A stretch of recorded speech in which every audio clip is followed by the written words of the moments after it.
Hi everyone, Frank Rotz again. Wanted to do bass rigging video number 3 on something that is continually overlooked regarding bass rigging, which is the humble twister tail jig body. So a lot of people look at these plain Jane offerings and they don't think much of them. If you're from a Great Lakes fishing area like I am, it's pretty impossible not to wind up using them at some point, or in the general Midwest for perch, crappie, smallmouth, walleye. But when it seems as though from the reading and videos I've watched, when you get outside of the Great Lakes areas in general, most folks don't put a lot of faith in a twister tail jig, and hopefully I can convince you to give you ample reason to give them serious consideration. Twister tail jigs, and I did mention some of this, and I believe it was a mushroom head jig video, are the original swim baits.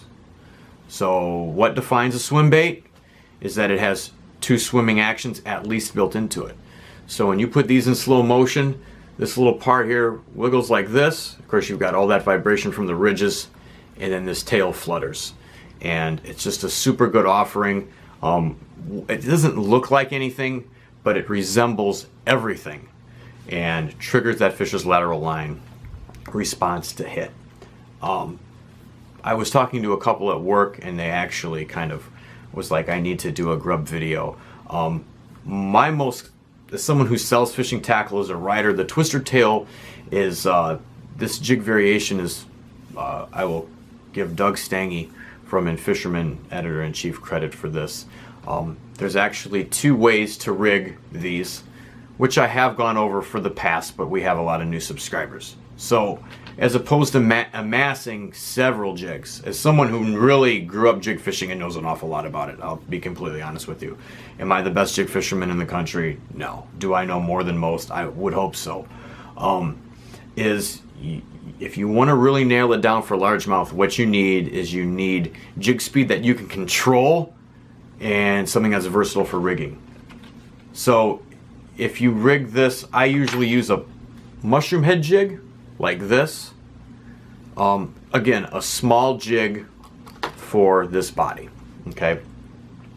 Now you can rig it so the bait sits like that, which is flat, which is going to give it a slower fall, or you can have it tail down for a quicker retrieve.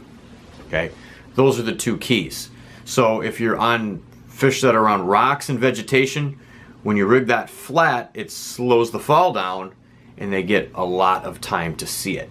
That's the thing when you're jig fishing that kind of becomes important, is you want that lure to stay in the strike zone. I don't know anything else that hovers above vegetation when the vegetation is up better than a flat jig like this. Now, I did experiment with them, and again, the last 2 years I've been in depth with writing and not so much due to responsibilities application of these baits. But I can assure you, they've been around forever, and you can Texas rig them, Carolina rig them. I caught a really nice bass when I put my stitching outfit down. Someone at work told me their nephew was fishing these baits like these, and I wanted to have that slow fall, so I rigged it flat on a spinnerbait like this. Or if you wanted to give it more of a cranking motion, you could rig that tail either down or up.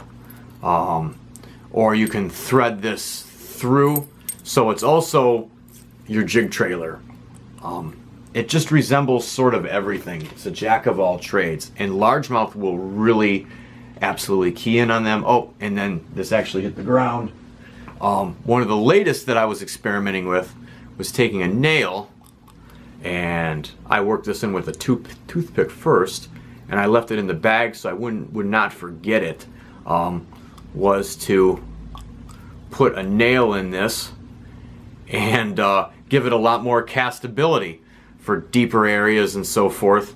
And I was going to try just, doing my little wacky rig. And I would have forgotten about this with everything that's been going on had I not left the nail in. But as you can see, this is an old pack from probably '99 that I will bring out when fish are pressured of power bait. I've been using these before 1999. I've been using these since '94. They're an amazing family of baits. You can rig them on skirted jigs. You can rig them any which way you want. There's no real wrong way to fish them. And there's no reason why more bass fishermen shouldn't be using them. And economical, I mean, if you lose one on a jig head, when it comes to bass, I think it makes me think of Doug Hannon. We could overthink their behavior.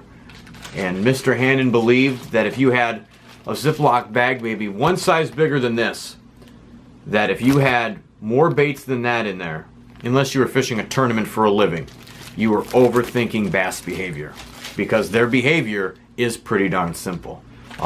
We can tend to make it complicated, and there's a really dizzying array of lures. Another way that you can fish these baits, which is also great, is the jig spinner, which I could probably go in depth in a video. This one is kind of custom made for it. It's a Gopher design. You would just rig it through here like that, and then you would have a little compact jig spinner.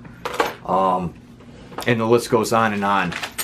The only family of baits that I've caught more fish on, other than soft stick baits, for bass, is twister tails.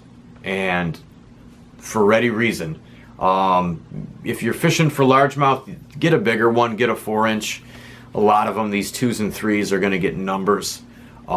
They're fantastic options for finessing smaller bass and smallmouth. They work for crappie, walleye. A lot of serious fishermen who are diehard, who have tried hundreds of lures like I have, and riggings, I should say, go back to twister tails because they do work. And you can't beat the fact that they have that dual swimming motion. And the ability to rig them flat or otherwise, or to the side, really opens up a whole new level of versatility, because literally you can cast that bait out and fish it where the grub is either up or down, and reel it in and fish quicker. If you think that area holds fish, or you see there's fish on your locator, you rig it flat and really probe the bottom. So that pretty much concludes twister tail grubs. Mr. Twister was the original. Pretty interesting little piece of history. Of course, In Fisherman and Doug Stange commenting in the swim bait video was how I learned what defines a swim bait. So we've learned what defines a swim bait, and that twister tail grubs still work. So that pretty much concludes bass rigging number 3. And give me that thumbs up and subscribe if you could. The reason why I'm averaging 2 videos per week is there's a GoFundMe link below the video to cover some costs that my father had for some medical bills, and the link is below the video. If you want, you could click and donate a little something. So been working hard writing, and as you could probably see if you want to see the other video, and getting everything going for bait pouring and other types of video collaboration. So sitting in the cold thinking about all that, waiting for the weather to warm up. Thank you so much. Hopefully this can catch you some fish and simplify things, and save you some money as well. And give these baits a shot if you haven't, or if you haven't revisited them in some time. Take a look at some newer ones that are out there. But like I said, for bigger largemouth, 4-inch is the key. Because if you fish the 2-inch, you get 12s to 16s, mostly 12s to 14s. If you fish the 3-inch, you usually get 14s to 18s. If you fish the 4-inch, you usually get 18, 16 to 18, some 20s. So a lot of people don't think, you got to go big if you want to catch a bigger fish. A lot of people just think they're a finesse bait and they don't have a big bass application. And they really do. And you can rig them, preferably spinning. And what's also great about them is if you shore fish and you have a short 6-foot rod with a good fast tip, I mean, you can really pick off a lot of bass if they're shallow and active. You can really, if you've got stuff behind you, you can get into an area where you've got a lot of stuff behind you, and you can fire that rod in there and pick fish off readily with that grub, because you know, you can fish it in so many different ways. You can crank them towards the top or let them fall, and you can really probe an area. So they're a shore fisherman's dream. If you're kayaking or wading, more minimal. If you're just trying to cut down on jig heads and designs all the way around, they will help you. Or if you're fishing a tournament and you want to try something that the fish aren't seeing a lot of, give twister tail grubs a try. Thanks.